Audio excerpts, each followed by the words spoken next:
بسم اللہ الرحمن الرحیم۔ آج کی اس ویڈیو میں ہم آپ کو 5 ایسے گناہوں کے بارے میں بتائیں گے کہ جن کے کرنے کی وجہ سے انسان تباہ و برباد ہو جاتا ہے، انسان ذلیل و رسوا ہو کر رہ جاتا ہے، اور ساتھ ساتھ یہ بھی دعا کریں گے کہ اللہ ہمیں ان گناہوں سے اور ہر طرح کے صغیرہ اور کبیرہ گناہوں سے محفوظ رکھے۔ حضرت علی رضی اللہ تعالیٰ عنہ کی بارگاہ میں ایک شخص آیا، کہنے لگا حضرت وہ کون سے ایسے بدترین گناہ ہیں جو انسان کے رزق کو ختم کر دیتے ہیں، اور یہ گناہ دنیا میں بھی اور آخرت میں بھی انسان کو اس طرح سے ذلیل کرتے ہیں کہ انسان کا دنیا میں اور آخرت میں کوئی مددگار باقی نہیں رہتا۔ یہ سن کر کے حضرت علی رضی اللہ تعالیٰ عنہ نے فرمایا کہ اللہ کے رسول حضرت محمد مصطفیٰ صلی اللہ علیہ وآلہ وسلم نے فرمایا کہ 5 ایسے گناہ ہیں کہ جس کے کرنے والے پر دنیا اور آخرت میں وہ بندہ تباہ و برباد ہو جاتا ہے، جس کے کرنے سے وہ بندہ کبھی بھی آباد نہیں ہو سکتا۔ 5 گناہ ایسے خطرناک گناہ ہیں کہ جس کے کرنے پر انسان دنیا میں بھی ذلیل ہوتا ہے اور آخرت میں بھی ذلیل ہوتا ہے، دنیا میں بھی برباد ہوتا ہے اور آخرت میں بھی برباد ہو جاتا ہے۔ 5 گناہ کرنے والا شخص دنیا میں بھی بے سکون رہتا ہے اور آخرت میں بھی بے سکون رہتا ہے، بے آرام ہوتا ہے، یہاں تک کہ اس کے سکون کا جنازہ تک نکل جاتا ہے، مشکلات عروج پر آ جاتی ہے۔ یہ 5 ایسے خطرناک گناہ ہیں۔ حضرت علی نے فرمایا کہ اگر تم چاہتے ہو کہ اللہ کا خاص کرم تم پر برقرار رہے تو ہمیشہ اللہ کے رحم و کرم کے سائے پر رہو۔ اگر تم چاہتے ہو کہ رزق کی فراوانی ہو، کامیابی تمہارے قدم چومے، خوشیاں تمہارے قدم چومے، تو خدا را تم ان 5 گناہوں سے بچ کر رہنا، یہ خطرناک گناہ کبھی نہ کرنا۔ پوچھا گیا حضرت وہ 5 گناہ کون سے ہیں؟ تو حضرت علی نے فرمایا کہ ان میں سے پہلا گناہ تو سود کھانا ہے۔ یہ پہلا گناہ جس کا نام سود کھانا ہے، سود کا کاروبار کرنے والا دنیا میں بھی ذلیل ہوتا ہے اور آخرت میں بھی ذلیل ہوتا ہے، دنیا میں بھی رسوا ہوتا ہے، آخرت میں بھی رسوا ہوتا ہے، دنیا میں بھی تباہ و برباد اور آخرت میں بھی تباہ و برباد۔ سود خور انسان کو کبھی بھی عزت نہیں ملتی، کبھی بھی سکون کی نیند وہ نہیں سوتا۔ سود خور انسان جو دوسروں کو ٹینشن میں مبتلا رکھتا ہے، خود بھی ہر وقت،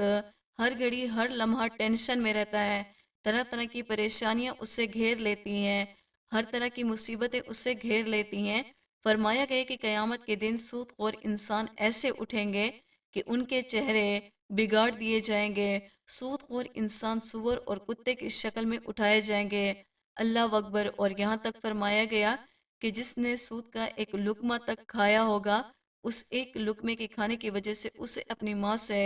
36 مرتبہ زنا کرنے کے برابر گناہ ملے گا۔ استغفر اللہ۔ یہ کس قدر بڑا گناہ ہے کہ اگر کوئی ایک لقمہ تک کھا لیتا ہے سود کا تو اسے 36 مرتبہ زنا کا گناہ ملے گا، اور وہ بھی اپنے ماں کے ساتھ ہے۔ ایک سود خور انسان سیڑھی سے نیچے گرا، منہ کے بل ابھی زمین پر گرا اور وہیں پر مر گیا۔ بیٹے نے کئی روز تک باپ کا غم منایا۔ ایک رات بیٹے نے باپ کو خواب میں دیکھا، دیکھ کر پوچھا ابا جان تیرے ساتھ کیا معاملہ ہوا؟ سود خور ابا نے کہا کہ نہ پوچھ بیٹے، سیڑھی سے نیچے گرا، زمین پر جانے سے پہلے جہنم میں چلا گیا۔ یہ ہے سود خور کا انجام۔ یہاں تک کہ حضرت شیخ سعدی رحمۃ اللہ علیہ نے فرمایا کہ میں ایک نیا مکان کو خرید رہا تھا، مکان کی تلاش میں تھا، اتنے میں ایک سود خور میرے پاس آیا، مجھے کہنے لگا کہ یہ مکان خرید لو، یہ بہت مہنگا مکان ہے، اس میں کوئی عیب نہیں، بہت اچھا مکان ہے، اور میں آپ کا ہمسایہ بن جاؤں گا، اسی محلے میں رہنے والا ہوں، آپ کا پڑوسی بن جاؤں گا، آپ کا ہمسایہ بن جاؤں گا۔ تو حضرت شیخ سعدی فرماتے ہیں کہ وہ نادان تو کہتا ہے کہ اس میں کوئی عیب نہیں، مجھے تو سارے کے سارے عیب اسی میں نظر آتے ہیں۔ اس نے کہا کہ حضرت وہ کیسے؟ تو آپ نے فرمایا اس کا سب سے بڑا عیب تو یہ ہے کہ یہ تو میرا پڑوسی ہو جائے گا، اور اس کا سب سے بڑا عیب تو یہ ہے کہ ایک سود خور میرا پڑوسی ہوگا، اور جہاں تجھ جیسا پڑوسی ہوگا وہ مکان مفت کا بھی ملے تو بھی گھاٹے کا سودا ہے، تو بھی مہنگا ہے۔ خدا را دنیا اور آخرت میں عزت چاہتے ہو، دنیا اور آخرت میں اگر مقام چاہتے ہو، اللہ رب العزت کے سامنے کھڑا ہونا چاہتے ہو، آخرت میں خوشحالی چاہتے ہو، اللہ کی طرف سے رزق کی فراوانی چاہتے ہو، اگر چاہتے ہو کہ کامیابی تمہارے قدم چومے، اگر چاہتے ہو خوشحالی تمہارے قدم چومے، تو سود کبھی بھی نہ کھانا، سود کا کاروبار کبھی بھی نہ کرنا، کیونکہ سود خور کے بارے میں فرمایا گیا کہ قیامت کے دن وہ کتے اور سور کی شکل میں اٹھائے جائیں گے، اور یہاں تک فرمایا گیا کہ قیامت کے دن جب سود خور اپنی قبروں سے نکلنا چاہیں گے تو وہ نکل نہ سکیں گے۔ انہیں ایسا محسوس ہوگا جیسے ان پر آسیب کر دیا گیا ہے اور انہیں مصیبت میں گرفتار کر دیا گیا ہے، اور جب وہ قبروں سے نکلیں گے تو ان کے پیٹ بہت زیادہ بڑے ہوں گے، اس قدر بڑے ہوں گے کہ ان کا چلنا تک دشوار ہو جائے گا۔ یہ سب کا سب سود خور کی وجہ سے ہوگا۔ پوچھا گیا دوسرا گناہ کون سا ہے؟ تو فرمایا دوسرا گناہ کسی نیک عورت پر تہمت لگانا، کسی نیک متقی پرہیزگار عورت پر تہمت لگانا۔ کسی عورت پر تہمت نہ لگایا کرو، کسی کی بیٹی پر تہمت نہ لگایا کرو اس سے پہلے کہ تمہاری بیٹی پر تہمت لگا دی جائے، اس سے توبہ کر لو۔ اللہ تعالیٰ نے فرمایا جو شخص کسی عورت پر تہمت لگائے، جو کسی نیک عورت پر تہمت لگاتا ہے، حالانکہ وہ اچھی ہو، نیک ہو، متقی ہو، پرہیزگار ہو، نمازی ہو، روزے رکھتے ہو، اچھی ہو، جو شخص کسی اچھی عورت پر تہمت لگاتا ہے وہ دنیا اور آخرت میں ذلیل و خوار ہو جاتا ہے۔ اگر تم کسی کی بیٹی سے نکاح نہیں کر سکتے تو نہ کرو، لیکن یہ بات بھی نہ کہو کہ اس میں فلاں عیب ہے، اس پر تہمت نہ لگانا کہ وہ بوڑھا باپ جو اپنی بوڑھی کمر پر بوریاں لاد کر دن رات محنت مزدوری کرتا ہے، دن رات وہ اوور ٹائم لگا کر مزدوری کرتا ہے، بوڑھی کمر پر بوریاں لاد کر کے اپنی بیٹی کو جوان کیا، پڑھایا لکھایا۔ آج جب اس کی بیٹی جوان ہوئی تو محلے کے نوجوانوں نے اس غریب کی بیٹی کو قبول نہیں کیا، اس پر تہمت لگا دی اور اسے ٹھکرا دیا، اسے شادی کرنا گوارا نہ کیا، اور صرف اس وجہ سے کہ اس کے باپ کے پاس جہیز کے پیسے نہیں تھے۔ فرمایا گیا کہ اگر تم چاہتے ہو کہ دنیا اور آخرت میں تمہیں عزت ملے، مقام ملے، مرتبہ ملے، خوشحالی ملے، تو کسی نیک عورت پر تہمت نہ لگانا، کیونکہ جو تہمت لگاتا ہے اس کی سزا اللہ تبارک و تعالیٰ نے دنیا میں 80 کوڑے رکھے ہیں، 80 کوڑے اسے لگائے جائیں گے، اور پھر زندگی کبھی بھی اس کی گواہی قبول نہیں کی جائے گی۔ یہ دنیا میں اس کی سزا ہے، تو اللہ اکبر آخرت میں اس کی کیا سزا ہوگی؟ اس سے اللہ کی پناہ۔ تیسرا سب سے بڑا گناہ وہ ہے کہ کسی کا مال ہڑپ کر لینا، خاص کر یتیموں کا مال ہڑپ کر جانا۔ یتیموں کے سروں پر شفقت کا ہاتھ رکھو، یتیموں کے سروں پر رحمت برا ہاتھ رکھو، کیونکہ جب کبھی آپ مر جائیں گے تو آپ کی اولاد کے سر پر بھی شفقت کا ہاتھ رکھنے والا کوئی موجود ہوگا۔ اللہ تعالیٰ فرماتا ہے کہ جو لوگ یتیموں کا مال کھا جاتے ہیں تو وہ نہیں گھاٹے مگر آگ، یعنی اب وہ اپنے پیٹ میں جہنم کی آگ کو بھر رہے ہیں۔ اور حدیث پاک میں فرمایا گیا ہے کہ قیامت کے دن اعلان ہوگا کہ مفلس کون ہے۔ دنیا میں تو مفلس اس کو کہا جاتا ہے جس کے پاس گھر نہیں، جس کے پاس پہنے کو کپڑے نہیں، جس کے پاس کھانے کو کھانا نہیں، لیکن قیامت کے دن جو مفلس ہوگا ان سب چیزوں سے الگ ہوگا۔ مفلس وہ ہوگا کہ جس نے کسی کا مال ناحق کھایا ہوگا، جس نے کسی کو گالی دی ہوگی، جس نے کسی کو ناحق ستایا ہوگا، جس نے کسی پر تہمت لگائی ہوگی، تو قیامت کے دن جب وہ بندہ آئے گا، اگرچہ وہ نمازی ہو، اگرچہ وہ روزدار ہو، اگرچہ وہ حاجی ہو، وہ زکوٰۃ ادا کرتا ہو، صدقات دیا کرتا ہو، نفل ادا کرتا ہو، لیکن ان سب کے باوجود وہ مفلس ہوگا، اور وہ اس طرح سے وہ آئے گا کہ وہ نماز، روزے، حج، زکوٰۃ، ہر چیز کا ثواب لے کر آئے گا، لیکن قیامت کے دن اس کی یہ ساری نیکیاں ان لوگوں کو دے دی جائے گی جن لوگوں کو اس نے دنیا میں ستایا تھا، جن کو گالی دی تھی، جن کو ناحق ستایا تھا، جن کا مال کھایا تھا، جن پر تہمت لگائے تھے۔ اللہ اکبر! یہ کتنی بڑی سزا ہے کہ بندہ اگرچہ فرائض کا پابند ہو، نفل کا پابند ہو، لیکن اگر کسی یتیم کا مال کھا لے تو پھر اس کی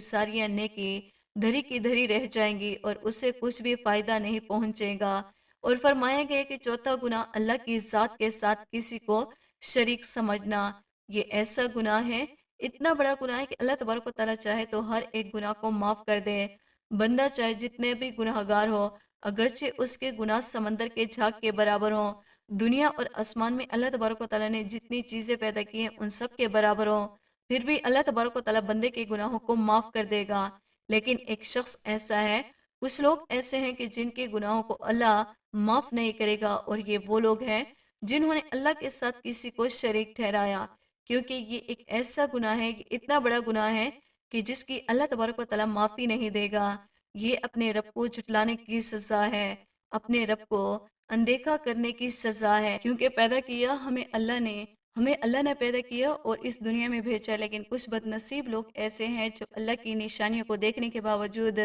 چاند اور سورج کو دیکھنے کے باوجود،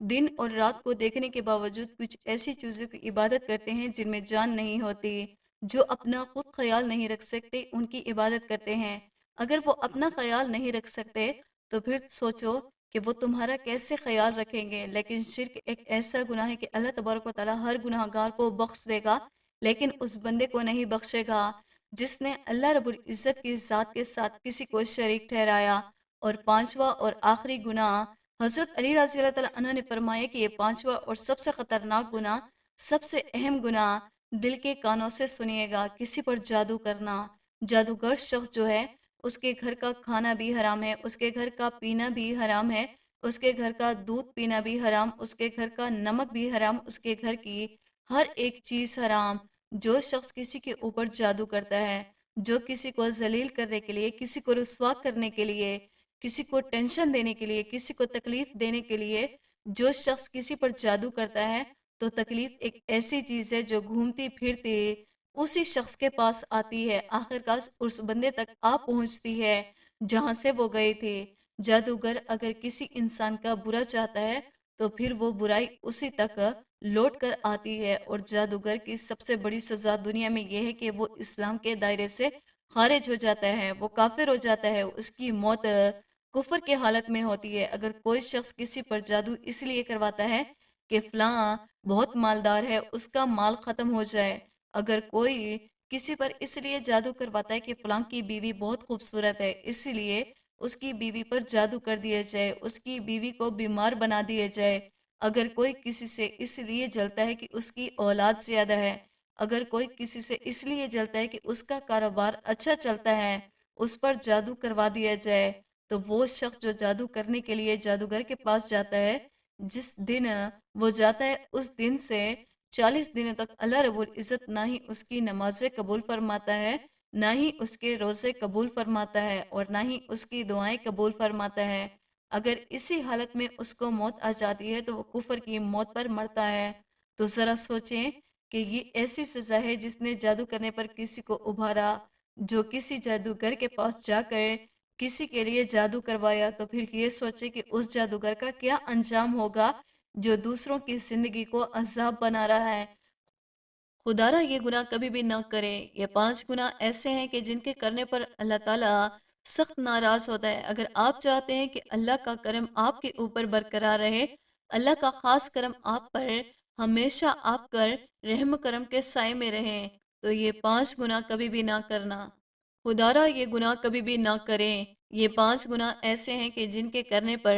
اللہ تعالیٰ سخت ناراض ہوتا ہے۔ اگر آپ چاہتے ہیں کہ اللہ تعالیٰ کا کرم آپ کے اوپر برقرار رہے، اللہ تعالیٰ کا خاص کرم آپ پر ہمیشہ سلامت رہے، آپ اللہ کے رحم و کرم کے سائے میں رہیں، تو یہ 5 گناہ کبھی بھی نہ کرنا۔ ان گناہوں سے پرہیز کرنا، ان گناہوں سے بچتے رہنا۔ انشاءاللہ تمہیں اللہ تعالیٰ دنیا میں بھی عزت عطا فرمائے گا، مقام عطا فرمائے گا، اور آخرت میں بھی اللہ تعالیٰ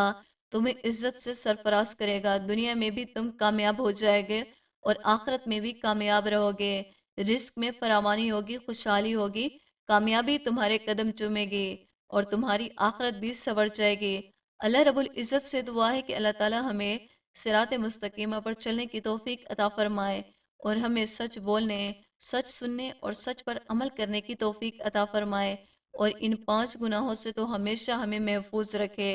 آمین۔ دوستوں، امید کرتے ہیں ہماری آج کی ویڈیو آپ کو پسند آئی ہوگی۔ ویڈیو کو لائک اور سبسکرائب کرنا نہ بھولیے گا۔